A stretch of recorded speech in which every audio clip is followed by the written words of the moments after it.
मी इयत्ता 10वीचा विद्यार्थी आहे. माझे नाव चित्रामृत राठोड, मी इयत्ता 10वीचा विद्यार्थी आहे.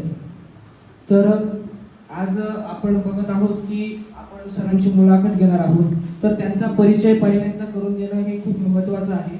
आज आपण ज्या मान्यवर व्यक्तीची मुलाखत घेणार आहोत त्यांचे नाव श्री सुनील रघुनाथ कोतकर आहे. ते BEd शिक्षित असून जिल्हा परिषद जळगाव अंतर्गत प्राथमिक शिक्षक म्हणून त्यांनी तब्बल 32 वर्ष सेवा दिली आहे. ज्यांनी 26 ऑगस्ट 1992 रोजी सेवेत प्रवेश केला आणि 31 जुलै 2024 रोजी सेवानिवृत्त स्वीकारले. आपल्या प्रदीर्घ सेवा काळात ज्यांनी असंख्य विद्यार्थ्यांचे भविष्य घडवले आणि शिक्षण क्षेत्रात मोलाचे योगदान दिले. वाचन आणि गायन हे त्यांचे छंद असून त्यांनी अध्यापन अधिक रंजक आणि प्रेरणादायी बनवण्यासाठी त्यांचा प्रभावी उपयोग केला. आज त्यांच्या अनुभवातून आणि विचारातून आपल्याला नक्कीच प्रेरणा मिळेल. तर सर, मी तुम्हाला पहिल्यांदा प्रश्न विचारण्या अगोदर आपण काही जे गट केले होते म्हणजे त्या पद्धतीने मी तुम्हाला प्रश्न विचारणार आहे. आयुष्य आणि शिक्षण या एका गटामध्ये तुम्हाला प्रश्न आहे की आपण आयुष्यभर विद्यार्थ्यांना शिकवलं, पण जर आज मागे वळून पाहिलं तर शिक्षण म्हणून तुम्ही स्वतः सर्वात मोठा धडा कोणता शिकला? हॅलो. तर मी जवळजवळ 32 वर्ष सेवा केली आणि त्यामध्ये विद्यार्थी आणि शिक्षक हे जे काही जे नातं आहे ते नातं अतिशय अतूट असतं. ज्यावेळेस शिक्षक विद्यार्थ्यांना शिकवतात त्यांच्यामध्ये समरस होतात की त्यांच्या दोघांचे नातं की आईवडिलांपेक्षाही मुलं शिक्षकांवर जास्त प्रेम करतात. हे केव्हा होतं? ज्यावेळेस शिक्षक विद्यार्थ्यांना आईवडिलांप्रमाणे प्रेम देईल, आपुलकीने शिकवेल आणि त्यांच्यामध्ये स्नेह भावना ती निर्माण करेल, त्यावेळेस या गोष्टी घडतात. माझ्या 32 वर्षाच्या सेवेमध्ये अनेक विद्यार्थी अगदी घडले आणि माझा सगळ्यात शिकवण्याचा जो मुद्दा होता तो असायचा संस्कारावरती जास्त भर द्यायचा.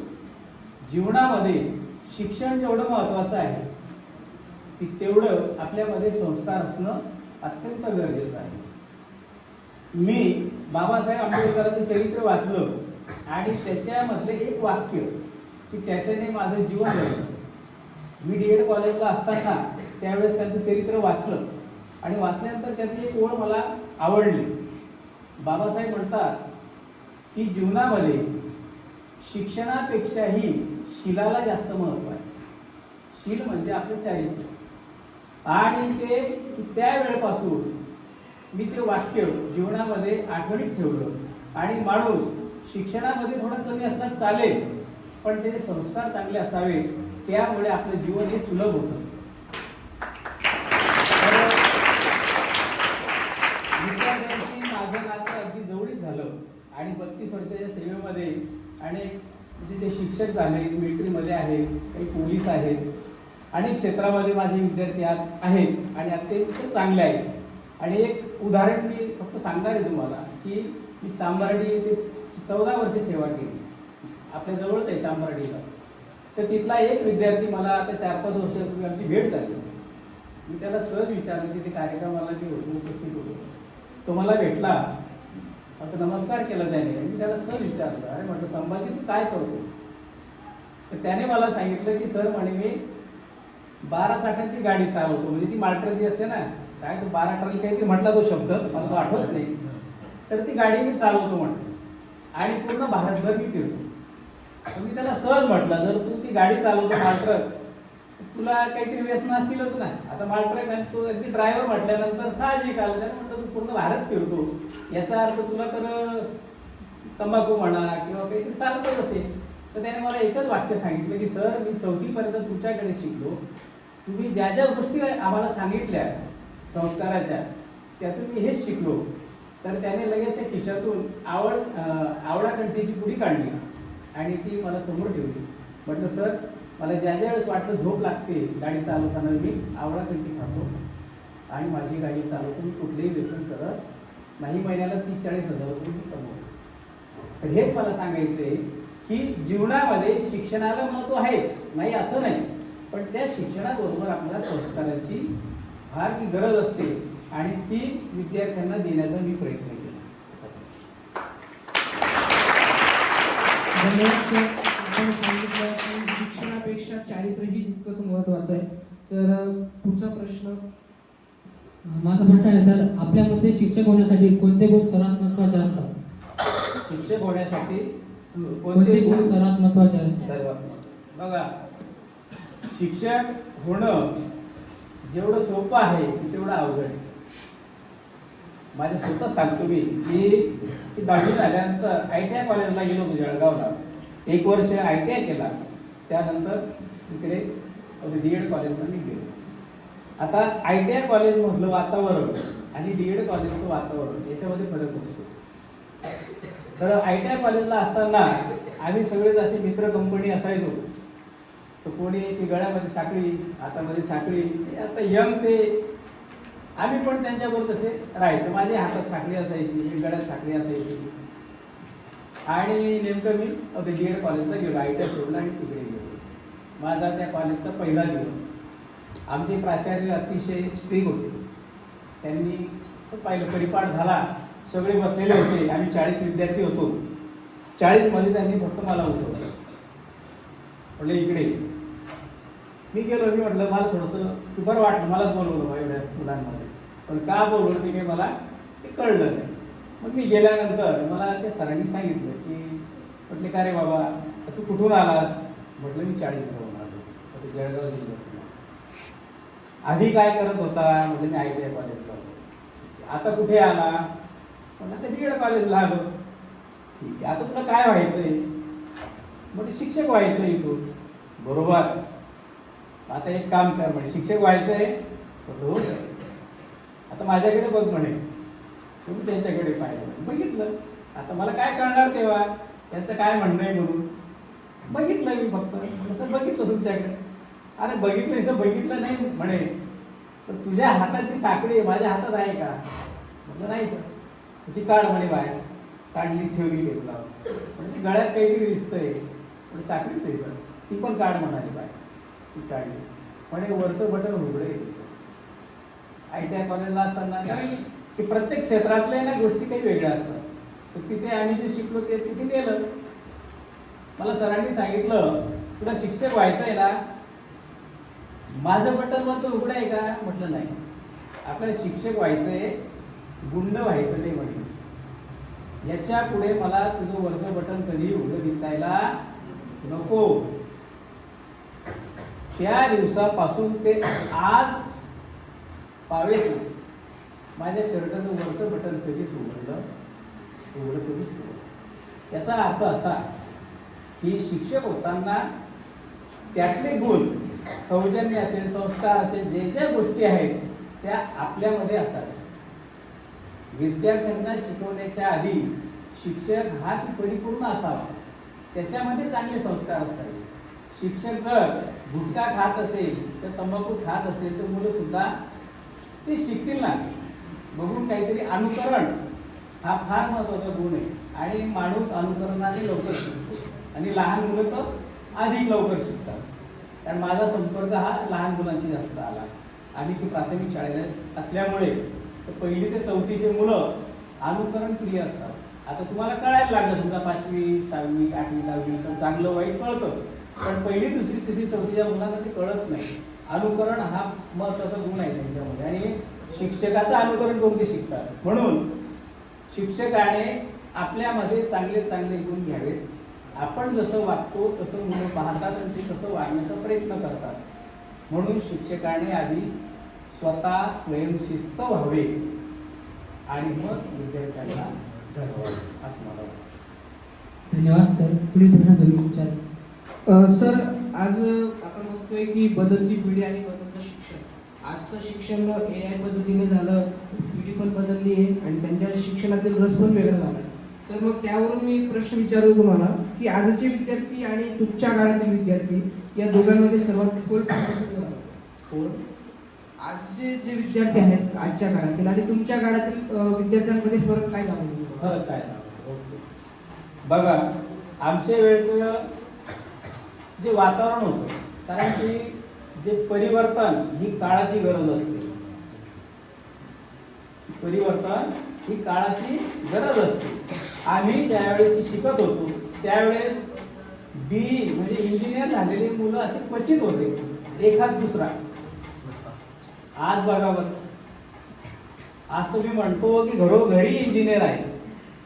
आमच्या काळामध्ये आम्ही जेव्हा शिकत होतो त्यावेळेस एखादा इंजिनियर कुठेतरी आम्हाला जाणवत होता की हा इंजिनियर झाला. इंजिनियर झाला म्हणजे आम्हाला खूप मोठं वाटायचं की त्याचे शिक्षण खूप मोठं आहे बा, याला खूप इंग्लिश येतं, आपल्याला तर काहीच येत नाही, असं परिस्थिती होती त्या काळात.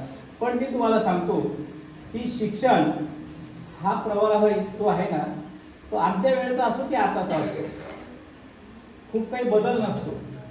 आता तुम्ही म्हणता AI, आतापर्यंत की कम्प्युटर चाललं, त्याच्या आधी मेकॅनिकल इंजिनियर होते. 10-12 वर्षापूर्वी मेकॅनिकल इंजिनियरला जे डिमांड होतं ते कम्प्युटरला नव्हतं. का ते सांगतो. माझा स्वतःचा मुलगा 2012 मध्ये BE ला गेला तो इंजिनिअरिंग. संगमनेरला तो कम्प्युटरला त्याचा नंबर लागला, तो तिथे गेला. गेल्यानंतर माझे काही मित्र होते, त्यांचे मुलं मेकॅनिकलला गेले. ते माझे मित्र म्हणजे अहो काय तुम्ही थोडे पैसे भरून द्या ना आणि मेकॅनिकल करून घ्या. त्यावेळेस मेकॅनिकलला थोडंसं डिमांड असल्यामुळे माझ्या डोक्यात आलं. मग मी असा घरी विचार आम्ही केला की चला 2-2.5 लाख रुपये भरून देऊ आणि पुढच्या वर्षी सेकंड इयरला याचं की कम्प्युटरचं आपण काढून मेकॅनिकलला याचं ॲडमिशन घेऊन टाकू सेकंड इयर. पण मुलाशी मी चर्चा केली. मुलाने मला स्पष्ट सांगितलं, मला IT आणि कम्प्युटर आवडतं, मी मेकॅनिकलला जाणार नाही. त्यावेळेस मला वाईट वाटलं. का वाटलं की मेकॅनिकलला एवढा स्कोप आहे, माझा मुलगा माझा ऐकत. ही पालकांची स्थिती होते बरं का, माझी पण झाली, मी पण पालक होतो. पण मी विचार केला की जर माझ्या मुलाला कम्प्युटर आवडत असेल तर मी मेकॅनिकलचा 8 तास का करावा, हा विचार मी केला. आणि त्याला म्हटलं ठीक आहे, जे करशील ते चांगलं कर, एवढंच माझं म्हणणं आहे. आणि त्याने खरोखर कम्प्युटर इंजिनिअरिंगमध्ये चांगला अभ्यास केला. तो 3rd इयरला असताना त्याने वेब डिझाईनचं स्वतः पुस्तक लिहिलं, ते जर्मनीला प्रकाशित झालं. एवढं त्याने उच्चांक गाठला. संगमनेरचे सर्व शिक्षक त्याला मानतात. आणि आज सुद्धा त्याला जवळजवळ 2017 मध्ये तो पासआउट झाला. आज 8-9 वर्ष झाले, पण त्या संगमनेर कॉलेजशी त्याचा आज सुद्धा संबंध आहे. ते शिक्षक त्याला फोन करतात, लेक्चर घ्यायला तो आज सुद्धा जातो तिथे.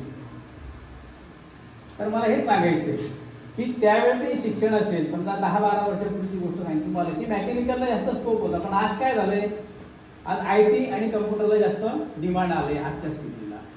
आता अजून एक नवीन वर्ष 6 महिन्यापासून AI आलंय, बरोबर आहे का? त्या सगळ्या गोष्टी या प्रवाहाच्या योग्य दिशेने चालल्या आहेत आणि परिवर्तन ही काळाची गरज आहे. ज्यावेळेस संगणक नव्हतं त्यावेळेस आपल्याला संगणक हे विशेष वाटायचं, पण आज संगणक हे अगदी कॉमन होऊन गेलं. मोबाईलचं उदाहरण घ्या. मोबाईल आपल्याला आधी सुरुवातीला आला तेव्हा कसं वाटत होतं, आज तर कॉमन झाला हो. शेतात जाणारा बी व्हॉट्सअप पाहतो, यूट्यूब चालवतो, बरोबर आहे का? या सगळ्या गोष्टी चांगल्या आहेत. AI सुद्धा चांगलं आहे, पण त्याच्यापासून आपण काय घ्यायचं हे महत्वाचं. आत्ताच तुम्ही आपली परीक्षेवर जी चर्चा होती, जी मोदीजींची ती पाहिली असेल, ज्यांनी पाहिली त्यांना माहिती असेल की मोदीजींनी सांगितलं की AIचा जो उपयोग आहे तो कसा करून घ्यायचा. AIला तुम्ही जो प्रश्न विचाराल तर त्यांनी म्हटलंय की आपल्याला जे प्रश्न पाहिजेत किंवा एखादी पुस्तक, एखाद्या विषयाचं पुस्तक, कुठलं पुस्तक चांगलं आहे हे AIला विचारा, त्याची यादी घ्या. AI तुम्हाला लगेच काही क्षणात यादी देईल. ते पुस्तकं विकत घेऊन तुम्ही वाचा.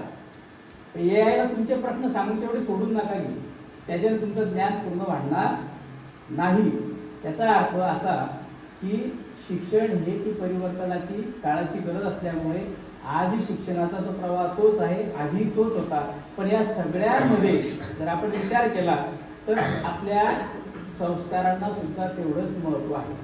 आज बघा की पुण्यासारख्या सिटीमध्ये मुलं शिकतायत, आपल्याला खूप दिसतंय की खूप शिक्षण चालू आहे, मोठ्या मोठ्या पदांवर पण आहेत, पण त्यांच्यामध्ये एक गोष्टीची उणीव असते आणि ती, कारण मी 6 महिने आता पुण्यात असतो, 6 महिने शाळेत गावला असतो, आम्ही तिथं सगळं बघतोय, मुलं चांगल्या चांगल्या हुद्द्यावर आहेत, मोठे मोठे पॅकेज आहेत, पण कुठेतरी त्यांच्यामध्ये संस्काराची उणीव जाणवते. सायंकाळी जर बघावं तर चहाच्या शॉपवर मुलं मुली तिथे सिगारेट पीत बसतात, मुली सुद्धा. तर मला हेच सांगायचंय, काळ किती बदलू द्या पण आपले संस्कार बदलू देऊ नका, याच्यामध्ये आपलं भर आहे. हे फार शिक्षण सगळं घेतील, शिक्षणाचा प्रवाह तेव्हाचा नाताचा एक फरक आहेच, जुन्या काळातला नाताचा फरक आहेच, पण आपण काय घ्यायचं हे आपल्यावर आहे. चांगलं घ्या आणि चांगलं घडा, एवढंच मी यातून सांगितलं. धन्यवाद सर. शाळेतील कोणता अनुभव आपल्याला कायम लक्षात राहिला आहे? शाळेचा का? शाळेचे हे अनुभव खूप आहेत. आता अनुभव म्हणजे नेमकं कोणता पाहिजे तुम्हाला ते महत्वाचं. विद्यार्थ्यांचा हवा आहे का माझा स्वतःचा पाहिजे? विद्यार्थ्यांचं सांगायचं. ठीक आहे, विद्यार्थ्यांचा सांगतो मी अनुभव. बघा, तर जी तक्रार पेटी आहे तुमच्याकडे पण आहे ना, तशीच की तक्रार पेटी मी माझ्या शाळेमध्ये असायची आणि असते प्रत्येक शाळेत. पण मी काय करायचो, दर महिन्याला विद्यार्थ्यांना सांगायचो की तुमच्या काही ज्या समस्या असतील, समजा पालकांविषयी असेल, घराविषयी असेल, मित्रांविषयी असतील, काही ज्या तक्रारी असतील त्या तक्रारी तुम्ही तक्रार पेटीमध्ये टाका. त्याप्रमाणे विद्यार्थ्यांनी त्या तक्रारी आपल्या त्या पेटीमध्ये टाकायच्या. त्या तक्रारी पण ते विद्यार्थी काय म्हणायचे, आणि आम्ही नंतर लगेच की पालक सभा घ्यायचो. विद्यार्थ्यांच्या तक्रारींची यादी आमच्याकडे असायची आणि लगेच आम्ही पालक सभा घ्यायचो आणि पालक सभेमध्ये सुद्धा मग त्या तक्रारींचं निवारण कसं होईल. मग विद्यार्थ्यांना की प्रश्न पडतो, सर तुम्ही तर मग आमचं नाव सांगून द्याल आई वडिलांना, मग तिथं आम्हाला मारतील घरी गेल्यावर, असा प्रश्न विचारत होता, आहे की नाही? साहजिक आहे. मग आम्ही विद्यार्थ्यांना सांगायचो की तुम्ही तुमच्या तक्रारी लिहा, पण नाव आम्ही तुमचं सांगणार नाही. जेव्हा आम्ही पालकांना सांगू, आम्ही कोणत्याही विद्यार्थ्याचं नाव घेणार नाही, फक्त तुमच्या तक्रारी त्यांच्यापर्यंत मांडू की विद्यार्थ्यांना अशा अशा समस्या आहेत, तर त्या ज्याची तक्रार असेल ना त्या पालकाला बरोबर करंट लागतं. जेव्हा पालकांची आम्ही सभा घ्यायचो ना, मग असंच झालं. एका विद्यार्थिनीने तिने तक्रार दिली की माझे वडील दररोज दारू पिऊन येतात, आईशी भांडण करतात आणि त्यामुळे आमच्या घरातलं वातावरण खूप खराब होतं आणि माझा अभ्यासही होत नाही, त्यामुळे बऱ्याच वेळा अभ्यास करून आणत नाही. अशी त्या विद्यार्थिनीची तक्रार मी वाचली. वाचल्यानंतर पालक सभा ज्यावेळेस घेतली, त्या मुलीची आई आलेली होती. ज्यावेळेस मी ती तक्रार वाचली की असं असं एका मुलीचं म्हणणं आहे, एका मुलीचं नाव नव्हे, त्यावेळेस त्या आईला ते कळून सुटलं की हा जो कार्यक्रम आहे हा आपल्याच घरचा आहे, जी समस्या आहे ती आपल्याच घरची आहे. मीटिंग संपल्यानंतर त्या मुलीची आई मला भेटायला आली स्पेशल. म्हटली, सर तुम्ही जी तक्रार वाचली ना ती आमचीच आहे. तर त्यावेळेस मी त्या ताईंना समजून सांगितलं की ताई, ज्यावेळेस तुमचे मिस्टर दारू पिऊन येतात ना, त्यावेळेस त्यांचं जेव्हा सुरू होतो कार्यक्रम, त्यावेळेस तुम्ही जर मौन पाळलं तर मला वाटतं कुठेतरी भांडणाला थोडंसं आळा बसेल, तर करून बघा. त्या माऊलीने ऐकलं. महिनाभर ते यायचे, बडबड करायचे, त्या माऊलीने मौन पाळलं. खरोखर 1 महिन्यानंतर त्या माणसाला वाटलं की मातीचं राहिलं तर फुटून गेलं असतं. त्याला पश्चाताप झाला. तो बाप सुद्धा मला भेटायला आला, कारण त्या बाईने एकच सांगितलं, मला सरनी सांगायची. काय सांगायचे काही माहीत नाही, फक्त एकच वाक्य आहे, आणि मला सरनी सांगायची. तो भाऊ तिकडे गाळा देतच राहील. त्याने शिवाय देऊन देऊन तो थकला. 1 महिन्यानंतर सरनी नेमकं काय सांगायचे ते विचारा तुम्हाला. तो म्हटला, म्हणे सर बरं झालं तुम्ही आले भेटायला, मी तुमची वाट पाहत होतो की कधी ना कधी तुम्ही येणार. मला आत्मविश्वास होता. म्हणे सर आम्ही पाहिजे तुम्ही काय सांग, तुम्ही पाहिजे तुम्ही काय सांग. ती एवढंच म्हणत माझ्या सरनी सांगितलं, पण काय सांगायचं की पत्ता तुम्ही काय सांगा मला सांगा. म्हटलं माझी तुम्ही बी सांगत ऐकली. दारू पिऊन आला तर शांत झोपून राहायचं, बडबड करत नको जाऊ. तुझ्यामुळे तुझ्या मुलीला त्रास होतो, तिचा अभ्यास होतो, तुझा जीव आहे का मुलीमध्ये? बापरे आहे काय सांगा ना सगळं. एकुलती एक तर त्याला समजून सांगितलं जर तुला एकुलती एक मुलगी आहे, जर तिच्यामध्ये जीव आहे तुझा, तर ती मुलगी काय म्हटली तेवढंच वाक्य मी त्यांना सांगितलं की तुमची मुलगी मला म्हटली की माझे वडील नेहमी नेहमी दारू पितात आणि यदा कदाचित दारू पिऊन यांचं जर काही बरं वाईट झालं तर मी पप्पा कोणाला म्हणतो. काय म्हटली ती मुलगी? फक्त तिसरीला होती. हा तिच्या की तोंडातले वाक्य आहेत तेच मी त्या वडिलांना सांगितलं. त्यांनी अक्षरशः पाय धरले माझे, म्हटले ह्याच्या पुढे मी कधीच दारूला शिकणार. जर माझी मुलगी असं म्हणलं, तिला एवढी काळजी आहे, तुम्ही असं का करावं? त्या दिवसापासून त्या माणसाने दारू पिणं सोडून दिलं. माझ्या विद्यार्थिनीचा प्रश्न सॉल्व्ह झाला, यात मला आनंद आहे.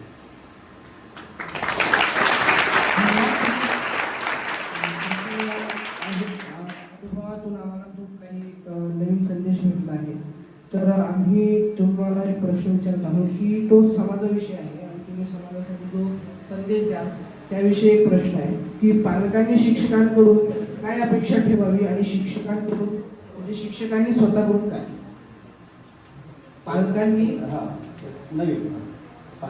पालकांनी शिक्षकांकडून कोणती अपेक्षा ठेवावी आणि शिक्षकांनी स्वतःकडून काय ठेवावी? बरोबर. तर पालकांनी शिक्षकांकडून काय अपेक्षा ठेवावी, बरोबर. त्यात पुढचाही प्रश्न येतो, शिक्षकांनी पालकांकडून काय अपेक्षा ठेवावी, बरोबर आहे का? बघा, एका हाताने टाळी वाजते का? दोन हात लागतातच. मग जर पालकांना शिक्षकांकडून अपेक्षा असेल, आता काय अपेक्षा आहे ते सांगणार आहे तुम्हाला, पण शिक्षकांनाही पालकांकडून अपेक्षा असतील का? असतील ना. तर मग दोघांनी जर एक एक हात पुढे केला तर तुमचं भविष्य उज्ज्वल झाल्याशिवाय राहणार, बरोबर. आता पालकांनी शिक्षकांकडून काय अपेक्षा ठेवाव्या, तर पालकांनी ह्या अपेक्षा ठेवाव्यात की माझ्या मुलाला माझ्या मुलीला शिक्षकांनी चांगल्या प्रकारचं ज्ञान हे दिलं पाहिजे आणि ते ज्ञान देत असताना कुठे उणीव वाचते त्या ठिकाणी मी पालक म्हणून उभं राहिलं पाहिजे. याचं एक उदाहरण सांगतो तुम्हाला. हा प्रश्न चांगला आहे, आवडला मला. हातलं गाव तुम्हाला माहिती असेल. हातल्याला माजी उपसभापती होते आपले यशवंत तात्या, नाव पण ऐकलं तुम्हाला माहिती. यशवंत तात्या उपसभापती होते चाळीसगाव पंचायत समितीला.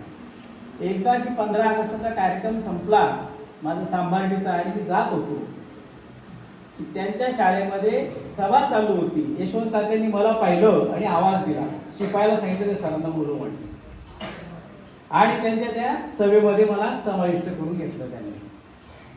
तर ती सभा या विषयाला अनुसरून म्हणून सांगतो.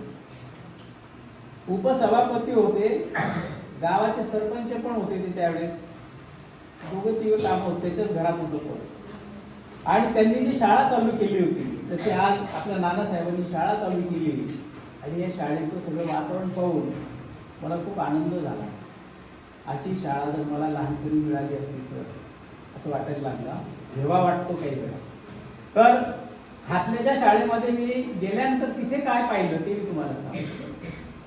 तर तिथे पालक बसलेले होते, एका बाजूला सगळे मुलं होते, एका बाजूला त्या मुलांचे पालक बसलेले होते. शाळा छोटीशी होती, 50-60 विद्यार्थी त्यांच्या शाळेत होते. शाळा सुरू झाली होती, हायस्कूल काहीतरी 4-5 वर्ष झाली होती. तर पालक पण बसले, विद्यार्थी बसले, शिक्षक सगळे समोर बसले. डायरेक्टर बॉडीतले ते यशवंत तात्या ते पण बसले. तर त्यांचा काय विषय होता माहिती आहे का, की कोणता विद्यार्थी कोणत्या विषयामध्ये मागे आहे, कोणता विद्यार्थी कोणत्या विषयामध्ये मागे आहे आणि का आहे, या विषयावर त्यांची चर्चा चालू होती. आणि त्यावेळेस वर्ग शिक्षक उभं राहून एक एक विद्यार्थ्यांना उभं करत होते आणि सांगत होते की तात्या, या मुलाला की गणितामध्ये जरा मार्क कमी आहे, ह्या गणितामध्ये कमी पडतो. मग का कमी पडतोय, तर शाळेची उपस्थिती कमी आहे, म्हणजे तो शाळेमध्ये उपस्थित कमी राहतो आणि त्याला थोडंसं जास्त अभ्यास करून घेण्याची आवश्यकता आहे. पण त्यावेळेस त्या तात्यांनी सांगितलं त्या पालकाला, हे बघ, तू शेतीचं काम बाजूला ठेवत जा, त्याला रोज शाळेत पाठवत जा आणि सरांना सांगितलं की सकाळचे 1 तास किंवा 2 तास लवकर या आणि गणितामध्ये जे जे मुलं कमी आहेत त्या सगळ्या मुलांना तुम्ही 2 तास शिकवा आणि त्यांचा गणिताचा विषय पक्का करा, सॉल्व करा. काही विद्यार्थी असे होते की ते पालक वही पुस्तकच घेऊन देत नव्हते. शिक्षकांनी सांगितलं, अहो सर, म्हणजे तात्या त्याच्याकडे वयाच नाही, तो पुस्तक नाही, वही नाही, काही नाही, कसं काय शिकवणार, कसं काय त्याला येणार. ते पालकाला उभं करायचं, का रे बाबा, वह्या घेऊन दिल्या नाही, पुस्तक नाही, बघ घेऊन दे तेवढं. म्हणजे याचा अर्थ काय की पालकांनी पण तिथे सहभाग घेतला, शिक्षकांनी पण सहभाग घेतला आणि त्यावेळेस ती शाळा नावावर पडला. मला हेच सांगायचंय की शिक्षकांकडून तर समाजाची अपेक्षा असतेच आणि शिक्षक ती पूर्ण करण्याचा प्रयत्न 100% करतात, करत नाही असं नाही. आमच्या शिक्षकी पेशातले 99% शिक्षक काम करतातच. एखाद दुसरा सोडला, कारण प्रत्येक याच्यामध्ये अपवाद असतात, बरोबर आहे की नाही. किती बासमती तांदूळ आणला भारी तरी त्याच्यात एखादा खडा निघतोच, बरोबर आहे की नाही. त्याप्रमाणे असतं. पण 99% लोक चांगले, त्यांना चांगलं म्हणा. तर समाजाने शिक्षकांना पण सहकार्य करायचंय. सहकार्य काय करायचंय की माझा मुलगा रोज शाळेत गेला पाहिजे, त्याने अभ्यास केला की नाही, त्या पालकांनी शिक्षकांना भेटलं पाहिजे मध्ये मध्ये की माझा मुलगा अभ्यासामध्ये कुठे कुठे अपूर्णता आहे, काय की करून घेतलं पाहिजे सर. तर असं जर केलं तर मला वाटतं शिक्षक आणि पालक जर एकत्र आले तर तुमची शाळा नावारूपाला आल्याशिवाय राहणार नाही आणि तुमचं भविष्य उज्ज्वल झाल्याशिवाय राहणार.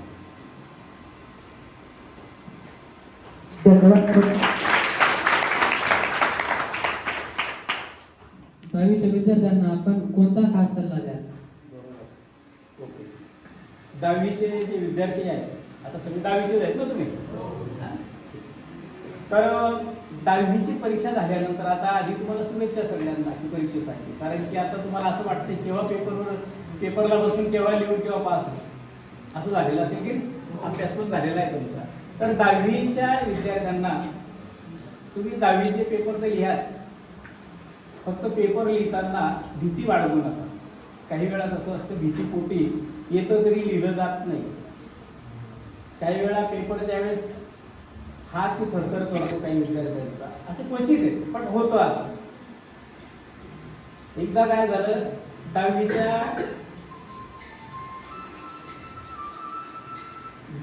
10वीच्या सुपरविजनला आम्हीच होतो नेमकं एकदा. आणि 10वीचा माझा लहान भाऊ होता, गेलगंगीची गोष्ट आहे. माध्यमिकचे शिक्षक संपावर गेले होते आणि माझा लहान भाऊ 10वीला आणि सुपरविजनला मीच गेलो. हिंदीचा पेपर होता, पेपर वाटले गेले, सगळं झालं. अर्धा तास झाला पण त्याचा हातच चालेला. आता मला सांगा, सक्का भाऊ सुपरविजनला आहे, हात किती जोरात चालला पाहिजे. पण काय झालं काही कळेच ना. ती फिरतोय आणि वातावरण स्ट्रीक होतं. फिरतोय, मी गेलो 1-2दा पाहिलं तर एकदम हात एकदम स्ट्रीक झाला. त्याला सर विचारलं काय झालं म्हटलं. हातच चालत नाही म्हटलं. तू माझ्याकडे बघूच नको ना. सुपरविजनला दुसरे शिक्षक आहेत असं समज, माझा चेहरा डोळ्यासमोर आणूच नको आणि तो पेपर लिहि, माझ्याकडे बघूच नको. मी अक्षरशः त्या रांगेमध्ये, त्याचा नंबर शेवट होता, मी अर्ध्या रांगेपर्यंत जायचं परत येऊ, त्याच्यापर्यंत नंतर पोहोचलोच नाही. त्यावेळेस कुठे हळूहळू त्याचा हात चालायला लागला. कारण की भीतीपोटी काही वेळा जवळचा माणूस आल्यावर मनुष्य घाबरून जातो, गोंधळून जातो. असं काही नसतं की आपल्या जवळचा माणूस आला म्हणजे आपण एकदम सगळ्यांनाच ते जमत नाही. पण मग त्याने पेपर लिहिला. आज तो आश्रम शाळेला मुख्याध्यापक आहे. भोपेगाव शासकीय आश्रम शाळेला तो मुख्याध्यापक आहे. त्याच्या हाताखाली 35 लोक आहेत. पण त्याची गत त्यावेळेस अशी झाली. तर 10वीच्या विद्यार्थ्यांना मला हेच सांगायचं आहे की 10वीची परीक्षा झाल्यानंतर आधी तुम्ही आपला कम्प्युटरचा कोर्स असतो MSc तो करून ठेवा आणि रिझल्ट लागेपर्यंत आपल्याला काय करायचंय, मला पुढे काय करायचंय, काय व्हायचंय, कुठलं शिक्षण घ्यायचंय त्याचं थोडंसं नियोजन करून ठेवा. नियोजन करताना माझी मैत्रीण म्हणते सायन्सला जाऊ म्हणून मी जावं असं करू नका. माझा मित्र म्हणतोय डिप्लोमालाच गेलं पाहिजे म्हणून तुम्ही जाऊ नका. तर तुम्ही काय करा, मला काय आवडतं, मला काय आवडतं, मला काय करायचंय. आता तुम्ही 10वीला असल्यामुळे काही गोष्टी तुम्हाला अजून उमजणार नाही, कळणार नाही. कारण की पुढचं भविष्य खूप जलद गतीचं आहे. तर तुमचे भाऊ असतील, बहीण असेल, आई वडील असतील, जे शिकलेले असतील, ज्यांना त्यातलं ज्ञान आहे त्यांचं थोडं मार्गदर्शन घ्या. त्यामध्ये तुम्हाला काय आवडतं तेही त्यांना सांगा. फक्त त्यांनी सांगितलं म्हणून ते करू नका. तर असं केल्यानंतर रिझल्ट लागल्यानंतर तुम्हाला 11वीला कुठेतरी ॲडमिशन घ्यायचं आहे. मग ते आर्ट्स असो, कॉमर्स असो किंवा सायन्स असो, तिघं क्षेत्र सारखे आहेत, कुठेही कमी जास्त. तुम्ही म्हणाल नाही सायन्सला जास्त डिमांड आहे, वाटतं ना तुम्हाला? वाटतं ना, है ना? सायन्स पाहिजे की नाही? भारी आहे ना सायन्स. असं कोणाकोणाला वाटतं? बोटवरती करा. कोणालाच वाटत नाही. आता वाटत होतं खाली हो म्हणत होते, आता बोटवरती करायचं नाही म्हणतात. तुला वाटतंय सायन्स खूप चांगलं आहे आणि कॉमर्स आर्ट्स त्याच्यापेक्षा थोडं लेवल खाली असं वाटतं ना? वाटतं ना? वाटतं ना? तुमच्या सगळ्यांच्या मनात आहे ते, फक्त बोलू पावत नाही. पण एक लक्ष ठेवा, लक्षात घ्या, कुठलाही कोर्स तुम्ही आर्ट्सला जा, तुम्ही कॉमर्सला जा किंवा सायन्सला जा, कोणतंही कमी नाही आहे. त्याच्यामध्ये काय आपल्याला करायचं, कुठलं करिअर आपल्याला करायचं हे फार महत्वाचं. 12वीनंतर तुम्ही अनेक कोर्स आहेत. आर्ट्स केल्यानंतर सुद्धा लॉ कॉलेज करू शकता, पत्रकारिता आहे, भरपूर आहे त्याच्यामध्ये शिकण्यासारखं. म्हणून असं समजू नका की आर्ट्स कमी आहे, कॉमर्स कमी आहे किंवा सायन्सच भारी आहे, असं काही नसतं. तुम्ही त्यातला अभ्यास करा, तुम्हाला काय आवडतं, मला काय झेपेल, मला काय रुचेल, या सगळ्या गोष्टींचा विचार करून. बऱ्याच वेळा काय होतं, काही मुलांना इंग्लिश वगैरे सायन्स खूप कमी येतो, पण कोणीतरी सांगतं आणि म्हणून ते तिकडे जातात आणि 12वी नंतर मग त्यांना खूप संघर्ष करावा लागतो. तर या सगळ्या गोष्टींचा विचार करून कुठली साईट निवडायची आहे याचा विचार करून तुम्ही काम करा. धन्यवाद सर. सर, तर एक प्रश्न असा आहे की जर तुम्हाला पुन्हा शिक्षक म्हणून आयुष्य सुरू करण्याची संधी मिळाली तर तुम्ही काय वेगळं कराल? काय वेगळं करावं असं बघा, शिक्षक म्हणून संधी मिळाली तर म्हणता येईल, बरोबर आहे का? इतरांना ज्ञान देणं हाही एक शिक्षकच असतो. शिक्षक फक्त शाळेत नसतो, आपल्याला ज्याने ज्याने काही ज्ञान दिलं तो आपला गुरु असतो. तुम्ही सुद्धा आता की तुम्हाला ज्याच्याकडून काही ज्ञान जे मिळालं असेल तो तुमच्यापेक्षा लहानही असू शकतो, त्याच्याकडून ज्ञान मिळालं तर ते तुमचे शिक्षकच झाले, गुरुच झाले. म्हणून मला जर तसा चान्स मिळाला, कारण की मी 5 वर्ष आधी सेवानिवृत्ती घेतली, तुमच्या माहितीसाठी सांगतो. मला अजून 5 वर्ष चान्स होता, पण मी सेवानिवृत्ती घेतली काही कारणास्तव. पण मला शिक्षकी पेशा आवडतो, पण त्यातून मी सेवानिवृत्त का झालो ते एका वाक्यात तुम्हाला सांगतो. शिक्षकी पेशा वाटतो तेवढा सोपा आहे, पण शासनाचे इतके कामं आहेत बाहेरचे की त्या कामांमुळे आमच्या प्राथमिक शिक्षकाला शिकवायला वेळ मिळत नाही. एवढी परिस्थिती वाईट आहे. रोज काहीतरी येत असतं, फाईलच फाईल असतात, रोज काहीतरी कार्यक्रम, रोज नवीन असतं, रोज कागद कागद कागद कागद. आणि मी तेच पाहिलं की मला फक्त शिकवायला आवडतं, मला मुलांशी बोलायला आवडतं, मुलांचे सुप्त गुण काय आहेत ते शोधून काढायला आवडतं. आणि हे या 2-4-5 वर्षापासून ते मला मिळत नव्हतं. माझी जी भूक होती ती भागत नव्हती शिकवण्याची. आणि आम्ही तोच विचार केला, थोडी मला तब्येतीने साथ दिली 1 वर्ष, की परमेश्वराच्या मनात असेल. आणि आम्ही ठरवलं की आपल्याला सेवानिवृत्ती घ्यायची आहे. 5 वर्ष आधी मी सेवानिवृत्ती घेतली.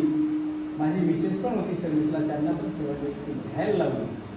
पण मला जिथे जिथे चान्स मिळेल, मार्गदर्शन करण्याचा असो, कोणाला 2 शब्द सांगण्याचा असो, मी नक्कीच सांगण्याचा प्रयत्न करेन. शिक्षक हा शाळेतच असतो असं नाही. आज आम्ही आता यात्रेला होतो, 70 लोक होतो, नाना साहेब होते आमच्या बरोबर. तर या यात्रेच्या ह्याच्यामध्ये 70 लोकांमधून अनेक गोष्टी आम्हाला शिकायला मिळाल्या. ते आमचे गुरु झाले, बरोबर आहे का? म्हणून प्रत्येक माणसाकडून काहीतरी शिकायला मिळतं. तुम्ही जीवनामध्ये हे लक्षात ठेवा की प्रत्येक माणसाकडे काही ना काही शिकण्यासारखं आहे. दारू पिऊन जेव्हा तो माणूस चालतो ना रस्त्याने, ते तुम्हाला वाटतं याच्याकडून काही शिकण्यासारखं नाही, पण ते तुम्हाला हेरता येत नाही. दारू पिऊन चालणारा मनुष्य तो कडत कडत चालतो आणि वेळ तर गटारी सुद्धा पडतो. तो हेच सांगतो की बाबा ही पिल्यानंतर स्वतःचं भान स्वतःला राहत नाही, स्वतःचे पाय साथ देत नाही, म्हणून तुम्ही तरी याच्यामधून आली. तर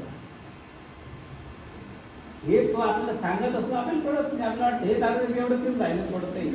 प्रत्येक माणसाकडून शिकायला मिळतं, फक्त शिक्षणाची आवड असावी तेव्हा ते आपल्याला कळतं. आलं का लक्षात?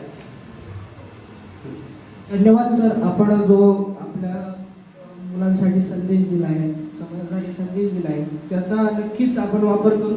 आणि तुमच्या या मुलाखतीने आम्हाला खूप काही एक अनुभव मिळाला आहे आणि एक शिकायला मिळालं आहे. तर धन्यवाद. तुम्ही तुमचा वेळ काढून आमची म्हणजे मुलाखत घेण्यास परवानगी दिली. धन्यवाद. धन्यवाद सर. धन्यवाद.